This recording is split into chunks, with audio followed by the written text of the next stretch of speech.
Well, first of all, it's great being an old man. When I was younger, I I had some I had some problems at work. There would be it didn't matter if I was married or not. There would be girls hitting on me, and I didn't like it. And I wasn't the way my mind works. Has always worked. It didn't know how to successfully deal with such a situation, how to navigate that. So it's great being an old man. That doesn't happen anymore. I love it. If I knew how wonderful it is to be an old man, I should have been an old man much sooner. And I would highly recommend you try being an old man as soon as you can. Anyway, let me just run off a few things that I think you've missed. One thing you've missed, and you've never answered this question. I've asked you to give me one person, male or female, in history, in politics or religion, just anyone out of history who has been either a political leader or a religious leader, that I can't find something about that would make someone hate them. Give me one person, because if you can't, that speaks volumes about Trump, and that all the negative shit doesn't mean a damn thing. If what is required is looking at the positive stuff, which you don't even recognize. I've noticed that on Twitter when I mention some of his amazing things that he's done that no one talks about. They think I'm insane. They think I'm living in a fantasy world. They never heard that stuff. No one's heard it, which is all the more reason why he deserves a lot more respect than he's gotten, is because this idea that the press tells the truth or tells the public what it needs to know is horseshit. And I've known this since I was a veteran. There was a report I read after this mission that I was involved in during an expeditionary force, during combat in the Middle East. They had a copy of Newsweek flown out to the ship because we would get mail like once or twice a month. Or maybe, no, that's not right. It was more like once a month or two times, once a month or once every other month. It was that we get mail anyway. And then my girlfriend at the time kept writing me, "Why aren't you?" I get a stack of 4 or 5 of her letters. "Why are you ignoring me? Why aren't you writing me?" But anyway, there was a report in Newsweek, and it was the front page report. It was an article, and it mentioned on the front page of Newsweek. And I said, "Oh, Newsweek! I love Newsweek, and I loved." My father subscribed to Newsweek, and I love all the nice glossy graphs and charts, and just their font was amazing, and it was all in this bright print, in this bright color. It was such a cool thing. It was so different from newspapers, because it would really thoroughly discuss articles in a way that was in depth and comprehensive and just great to read, very enlightening. And I read the article in Newsweek on the mission I was involved in, and every single detail wasn't true. It was all untrue. It was all a lie. So this notion, this fantasy, this naivete that people have that a free press tells us the press or tells us what we need to know, is all horseshit. It's all crap. The only thing the press wants is to make money, like we all do. And they know the more salacious and the more they push the boundaries on what they can legally say without getting sued, they do it. And incidentally, the entire narrative of the Bermuda Triangle is completely made up by the press. It's a complete, not necessarily fabrication, I would say a construction. Maybe fabrication might be a good word. But it is a construct of the press.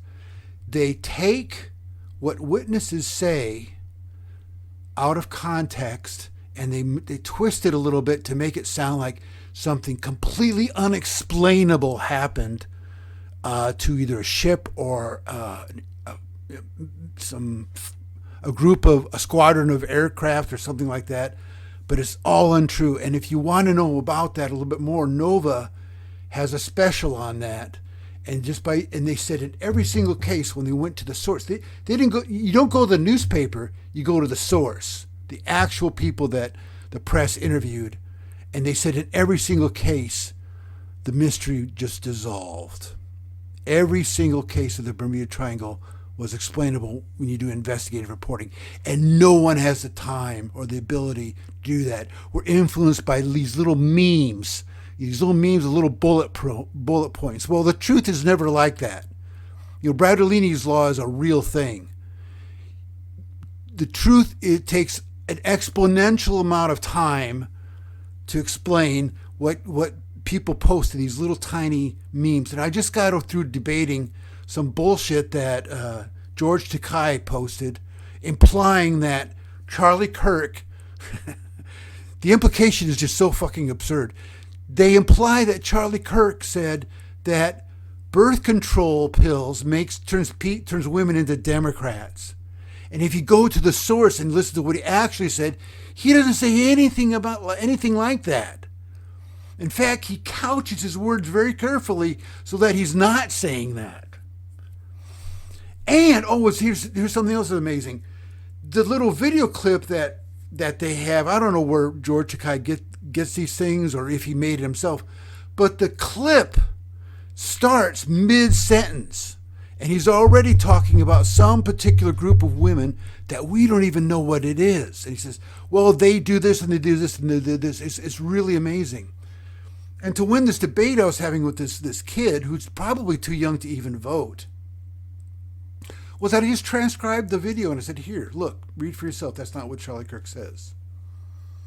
So anyway, my point is Trump did a lot that no one talked about. And that frustrates a lot of people. And one of the person that frustrated is a guy named Robbie Starbuck. At least that's what he goes by. It might be his real name. I think I've seen a couple articles about him that, yeah, he's a real guy. And he wrote a list that's 32 pages long. And after each item, he has a URL link that you can click on and go to the source. Now, he didn't do it in a very good format, so I downloaded it. And I corrected some of the fact that some of the URL links, they wrap around. So there's like a space there. And some of the links to the whitehouse.gov, the actual Biden administration removed those pages, which is something completely diabolically unnecessary. It is so evil that the Democrats want to hide any achievements the Republicans do, and that's never been done before. They talk about how, Trump did things that weren't never done before. Biden's done things that never been done before. They usually you can find stuff about previous presidents on the whitehouse.gov because that's what whitehouse.gov is. It's not about a president, it's about the whitehouse.gov. But to save the stuff that Trump did, they had to move it from whitehouse.gov to archive.gov. And thankfully, our government is not so corrupt that they would actually delete it from there, too. There's little glimmers of hope here and there, but there's not much. We actually live in a socialist state now where the government controls what people see and hear and even think, or what's proper to think about, even if it's really wrong. And the little link that you're like, okay, so you said that you challenge anyone to compare Trump's achievements to Biden's. Well, Biden's, there's two things I want to say. So, first of all, Trump's list of achievements is going to take like a month to go through, while Biden's can be done in a day.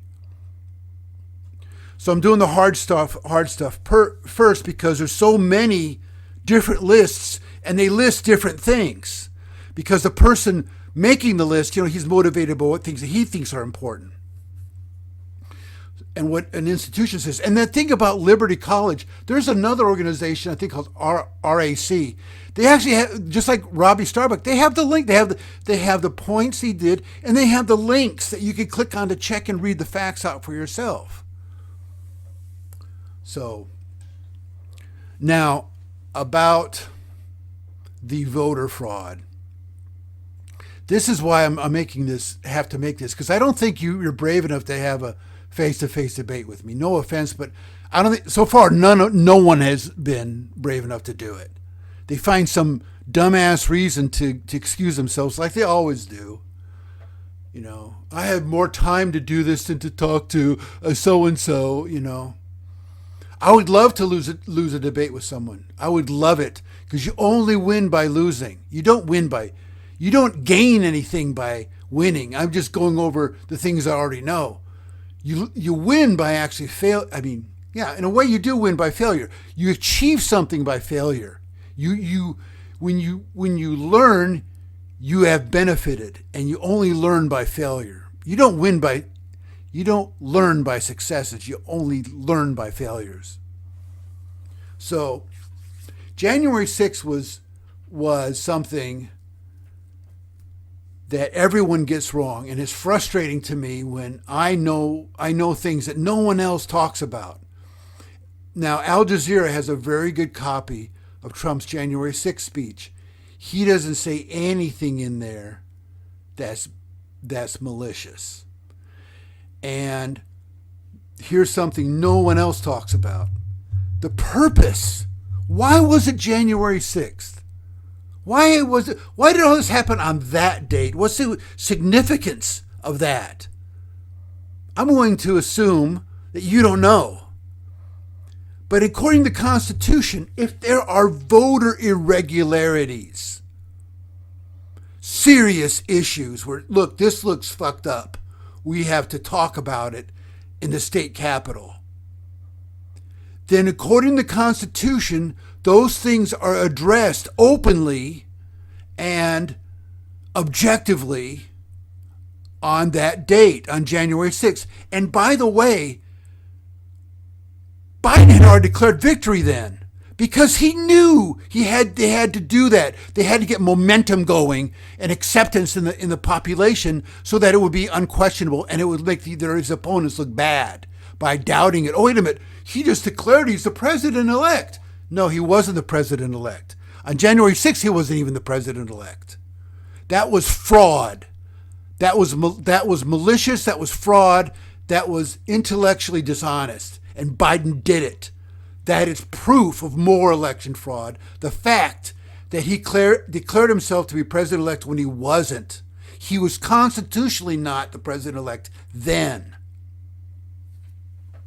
Now, you need to watch the other side of the story. You need to do more than just look at one side of a coin.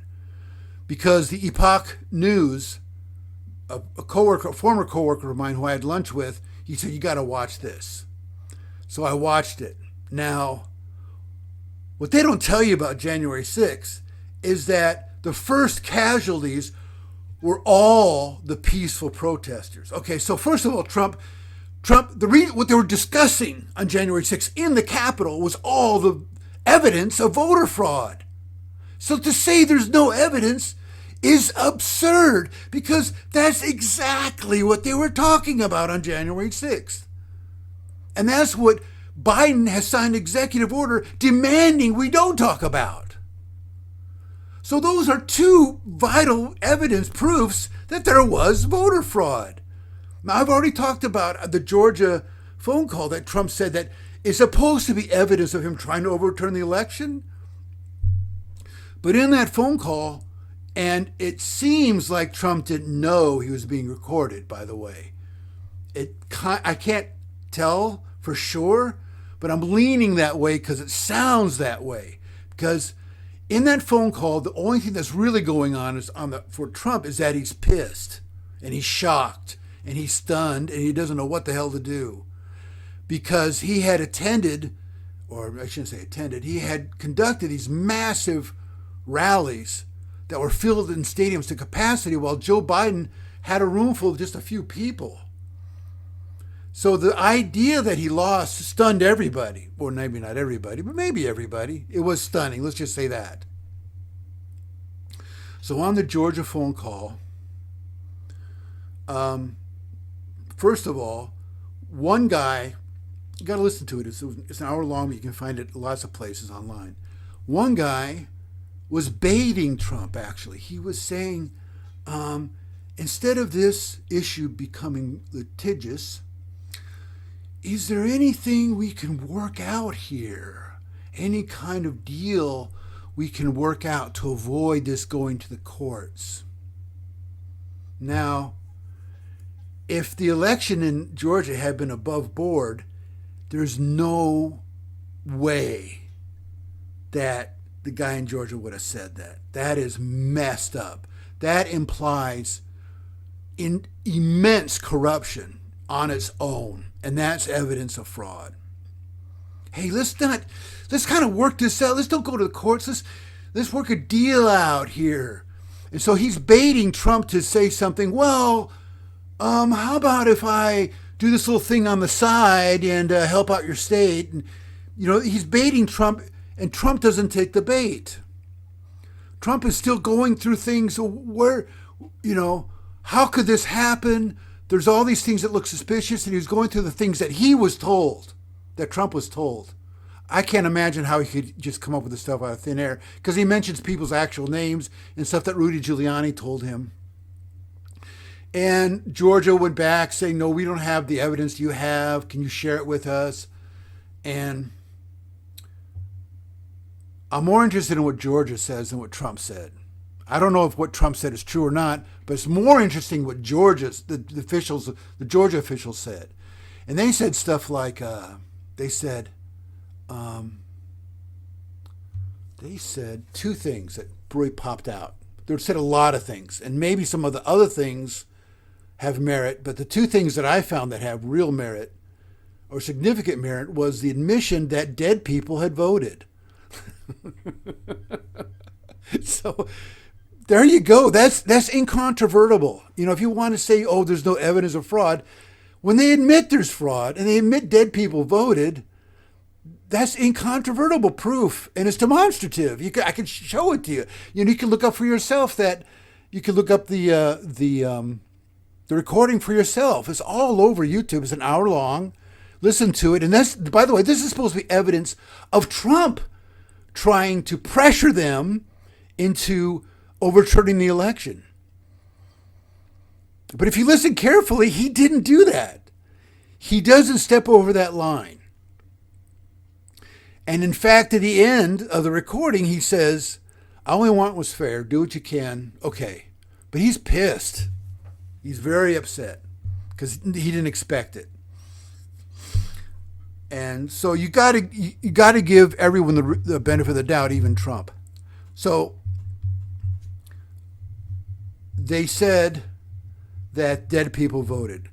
And then they brought up when Trump was getting exhausted and he was throwing things out at them that he heard, and they were saying, no, that's not true. That's not true. That's not true. So at the end of the conversation, they talked about how 100% of the military absentee votes went to Biden. 100%. And they said, well, statistically, the military vote goes to Republican. Now, before you jump onto this and contrive this as to say, well, even the military knew Biden was better. As a veteran, I can tell you, they freaking hate Biden. They think he's never made a sound and intelligent and worthy military decision in his entire 40-year career, not as a senator and not as a vice president. Joe Biden, when he was vice president, was the only guy in a voting that Obama held on whether or not we should go after Osama bin Laden, where Biden said no. And by the way, that's another story that Obama made military decisions by vote. That he'd bring in his cabinet, hey, what should we do? Let's vote on it. Yeah, that's another topic. You should read Bob Woodward's book on the Obama Wars. He was not a good commander-in-chief, because a commander-in-chief means commander-in-chief of the military. And Obama, I almost said O'Biden. So Obama did not have the military education or aptitude required of a president. He was just something everyone felt good about, because let's face it, the Democratic Party is racist, and the Democratic Party voted for Obama they wanted Obama just because of the color of his skin. And they've admitted that to me. I've known Democrats that admit it to my face.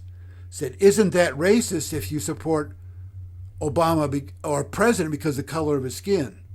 And their answers are always just word salad. They won't admit it, but they don't want to admit it, so they have to say something positive, so they can say something that doesn't mean anything, which is heartbreaking. But it's true. The Democrats. So how in business, by the way, how something starts is how something is. And the Democrat Party started as a political party to ensure the survival of the institution of slavery. And they're still pro-slavery, and that's why they're letting in all these immigrants, because they know it's increasing human trafficking. And the press doesn't talk about it at all. But how can it not increase human trafficking? They do say that the cartel is making money off of this like crazy. And isn't it suspicious, given Biden's history of corruption and making money on the side through all these side deals, that the cartel's making money? Doesn't it kind of imply that maybe he's getting kickbacks somehow from the cartel? He's doing this for money. He can't be doing it for any good reason. There has to be, because it's not good. It's not, let's say, it's debatable. And one could argue that millions and millions of immigrants flooding into this country is an invasion, not a kindly gesture to our species. Especially no one's vetted. No one's really being vetted. And I know of at least one case where someone from Argentina the Argentine prison just dumped a lot of people on us, just like Castro did at one time when Jimmy Carter was president. Castro just emptied out his prison one time and had said something like, "Anyone who wants to leave can go. We don't need you anyway." But really what was happening is this: he was just emptying out his prisons into the United States. But to get back to evidence of voter fraud, when January 6th happened, I thought, well, stupid people do stupid things. And I just let it go. It was too controversial for me to get into and really understand. Until I heard another side of the story. Not the official story, but a more investigative report that tried to look at it in more clarity and detail, and the people that were arrested, etc. So, first of all, number one, I took the time to actually read Trump's speech, his January 6th, and Al Jazeera has a great copy of it. Has anyone else done that? All these people that say that Trump was an insurrectionist, they should actually read that to see if it's true. I mean, that's a freaking huge accusation. And something that big, an accusation like that, like you're trying to overthrow the government, that the bigger the claim, the stronger the evidence has to be. And if the evidence is the opposite, then that's really bad. That's corrupt. That's more evidence of fraud. If Trump's speech, read carefully, says the exact opposite, then it's the Democrats that are the evil, diabolical people, not the Trump cultists, not the Trumpsters. And I'm going to stick to the subject and not digress now. So anyway, Trump's speech talked about, he stressed we're going to peacefully protest because he wanted to have some peaceful demonstration outside. In his mind, it was a peaceful demonstration outside the Capitol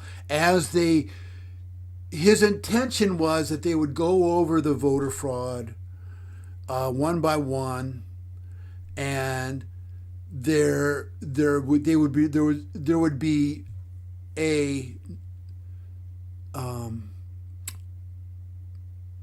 influence for them to be fair. There would be an influence not to be partisan. See, Trump didn't say we're going to break in and mess things up. But people, before I get into people are morons, let me tell you a few things I noticed from the Epoch Times report. It was a peaceful protest. But the Capitol Police stood up on these scaffoldings and they started firing rubber bullets down on people.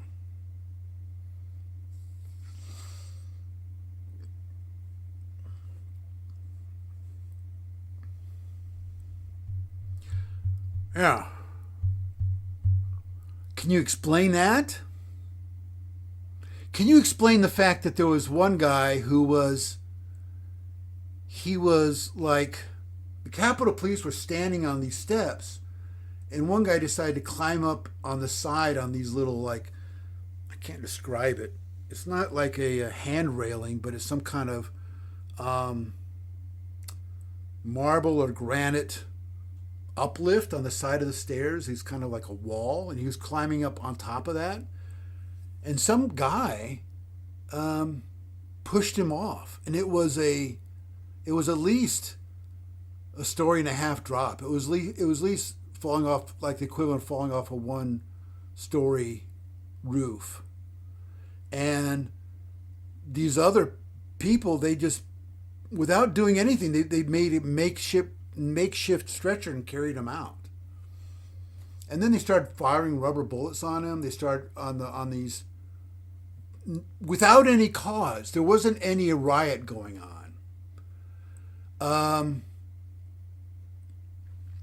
There was the rubber bullets, and seemed to be a lot of intent of riling people up.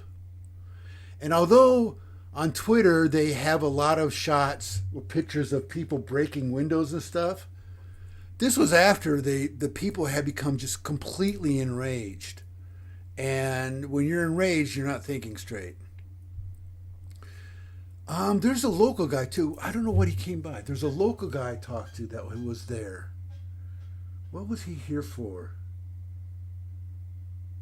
He was here for some kind of maintenance. I don't know if it was an electrician or what, or a plumber. But he said that he had been there, and he knew people that had been there, and they didn't see any of that. So it must have happened in a very confined space, because there were some people they just were there, they saw a peaceful protest, they went home and nothing happened. But there were some people that didn't happen. So it's hard to get a clear picture of there if you weren't there, and I wasn't there. I'm just relying on the reports. And according to the Epoch Times, there was a lot of bad police work, and they had this police official look at the different occurrences. He said, no, and in police training, we don't do that. So there's heavily implications, or it was heavily suggested that this was a setup, or this was implied, or this was intentional to get people so enraged that they became rioters. Now, my brother, who's very smart, and some things he's smarter than me, and he's more in touch with a lot of political stuff, he concludes, who benefited from January 6th? Who was the beneficiary? Who came out ahead? It was the Democrats. And of course, if they're there to discuss voter fraud, no politician, politicians want to save their career too. No politician is going to say, wait a minute, I vote that there was voter fraud. No one's going to side with the maniacs who are led inside the Capitol building that has to be evacuated.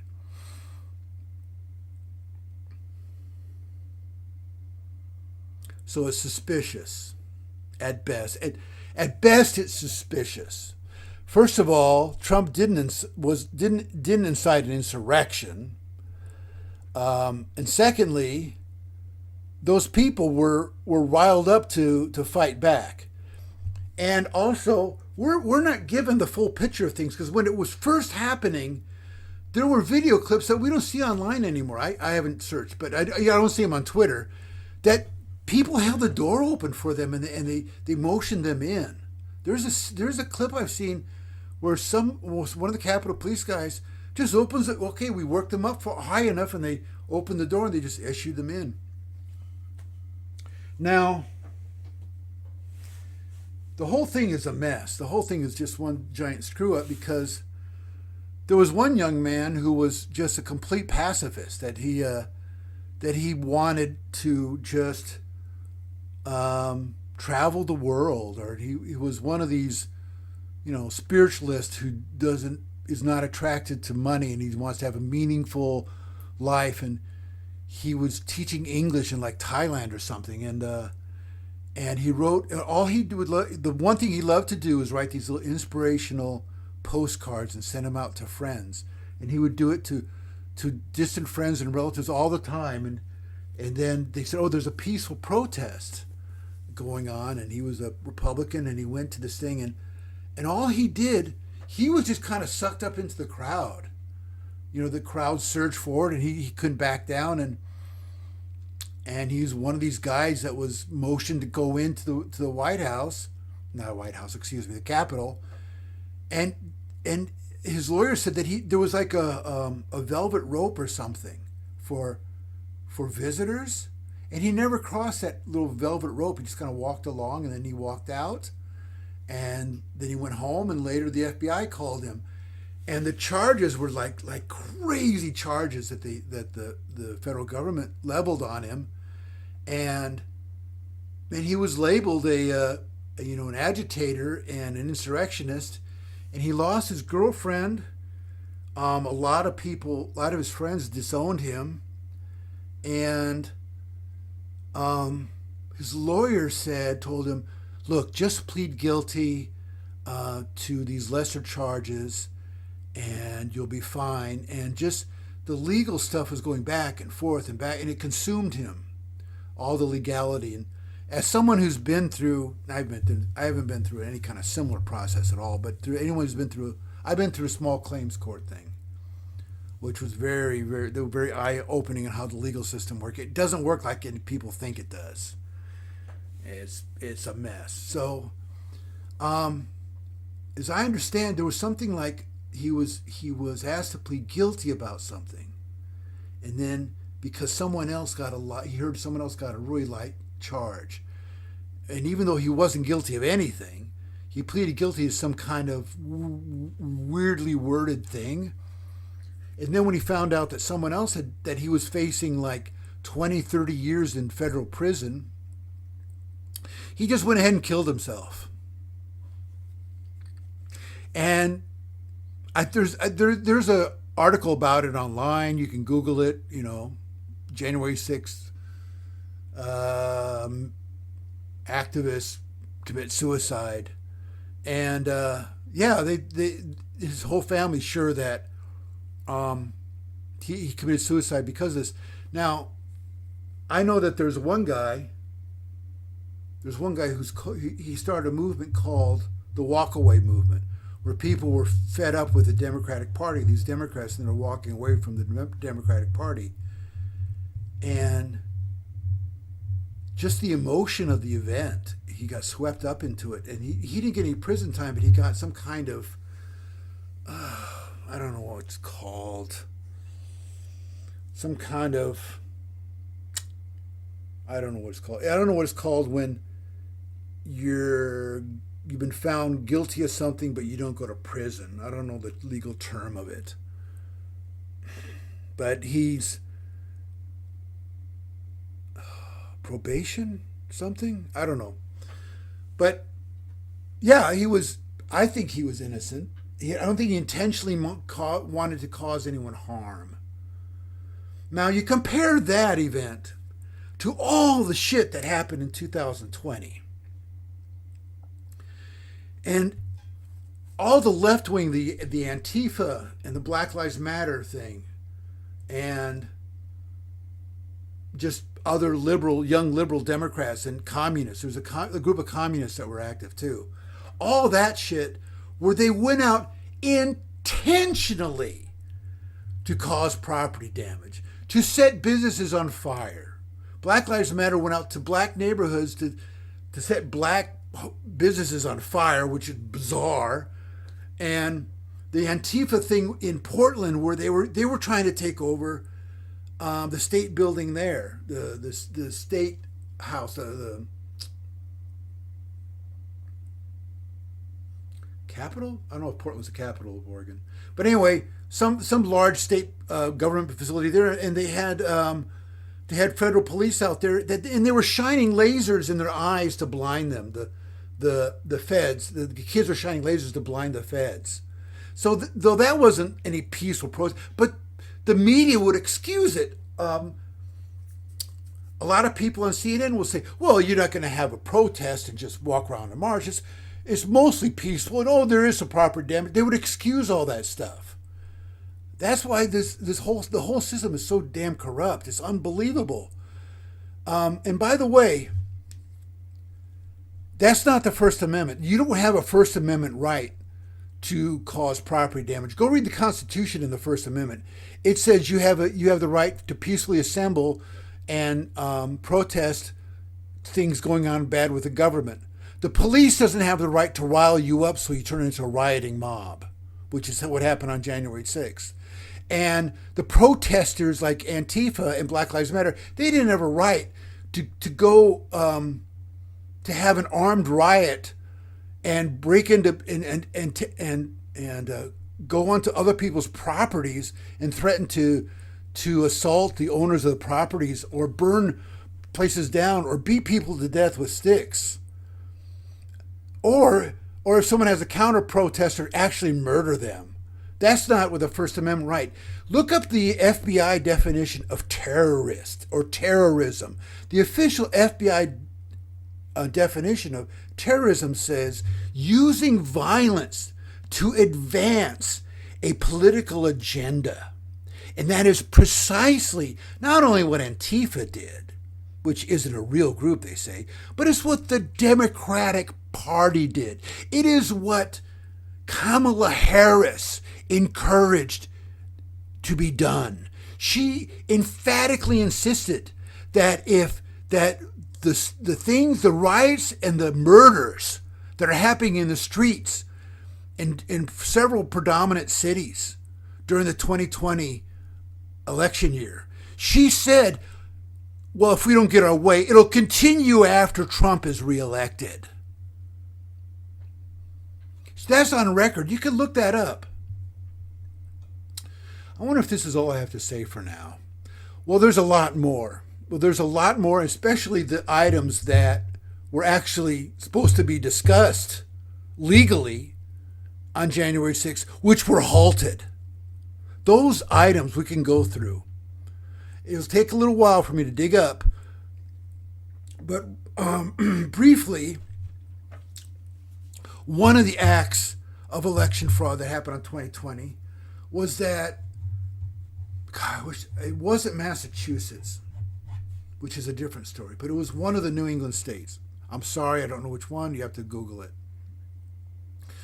But Ted Cruz mentioned it on the podcast, The Verdict. That's a lot of good stuff on there, and you can still get that online.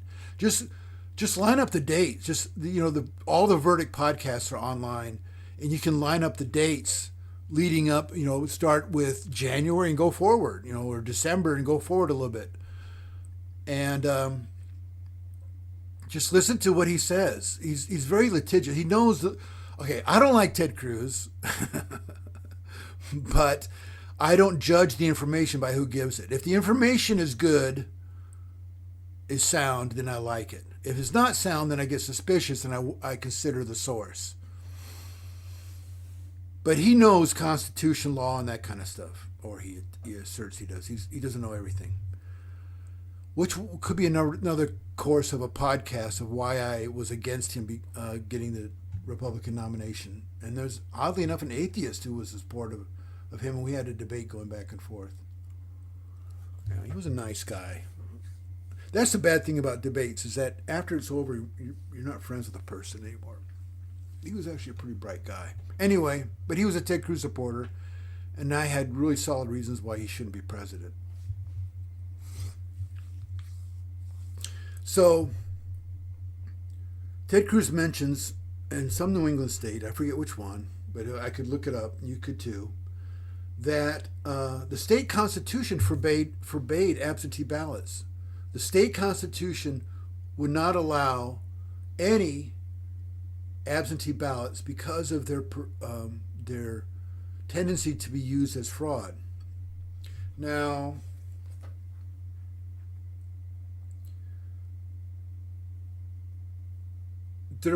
Trump was ahead. He was going to win. And at the last second, the state's Supreme Court, which had much more Democrats than Republicans, narrowly voted to not go along with the state constitution and allow absentee ballots. And then, magically, Biden won. And the Democrats say, well, Democrats are more apt to vote absentee, which doesn't make sense. Why would your political leanings make you more apt to vote absentee? So that was something that could be contested at the Capitol. That even the Supreme Court of a state, well, let's see. I don't know. It's worth having a discussion about at the Capitol, and that never happened. Let's see, what else? I know a lot of them, but I got to go through my notes.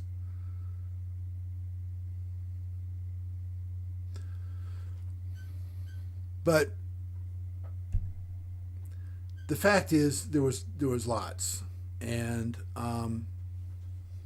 if there weren't lots, there wouldn't have been a meeting on January 6th. It wouldn't have happened. If there wasn't anything suspicious, if there wasn't evidence of voter fraud, there would not have been a January 6th meeting at the Capitol. It would not have happened. And it is very suspicious that the Capitol Police riled up protesters to the point where they were encouraged, in fact, in several instances, to go into the Capitol.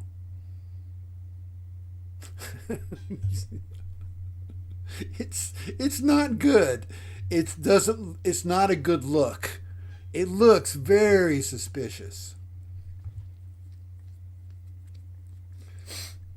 And since Project Veritas in 2016 verified that sure enough there was voter fraud, that they had undercover hidden camera investigations on some voting stations where these Democratic volunteers were at these different voting places, and I think it was before the actual election took place. So they're openly admitting we have to do everything to make sure a Democrat wins. And they were like saying those horrible, foul Republicans, those damn bastards, they can't get close to the election. So we're justified in doing anything we can to make sure we win. And they were openly discussing how they're going to bus people from one county to another to make sure that the voters did. And in Tennessee,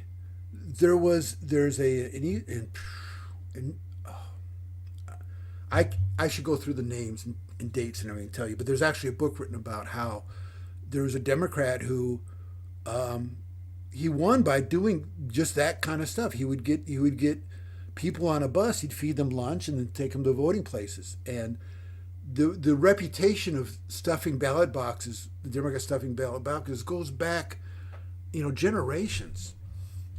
And they talk about it openly on PBS now. If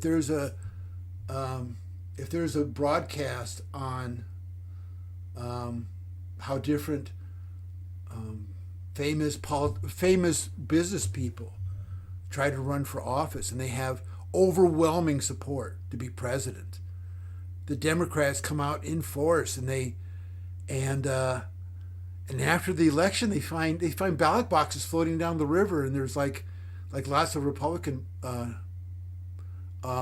votes in that. And there's anecdotal evidence, there's personal evidence from people I've talked to who say, a good friend of mine that I went to college with, he said he got numerous absentee ballots in the mail. Now, the, people would receive multiple absentee ballots, blank absentee ballots to fill out in the mail. There was that, and there was also a woman posted on Facebook, which is hard to find now, but she showed one absentee ballot where after you fill it out and you put it in the envelope, if you voted for a Democrat, the little D, a D appears in a little hole on the outside, on the envelope from the outside. You can look through a hole and see if it's either D or R. Why would that be that way? Why would it be that way? That is an invitation for someone that can be regarded as an invitation for someone who's scrupulous, who has unethical intentions to kind of, if they're delivering, just kind of like throw away the R ones, let the D ones be counted. If an unopened absentee ballot, you can look at it and tell if it was a Republican or a Democrat. Anyone delivering that mail, any mailman or any handler, before the letter's officially open, can disregard that depending on what see what you can tell from the outside of the envelope. And someone showed that on Facebook. And people back that up. There has to be a reason why Biden declared to be the president-elect before he was president-elect. That never happened before. There has to be a reason why Biden says anyone discussing voter fraud is a terrorist, when that never happened before. You think the First Amendment would be something held sacred, but nope, not to Biden. I think that should be it for now. It's way late. I got to work in the morning. Later in the morning.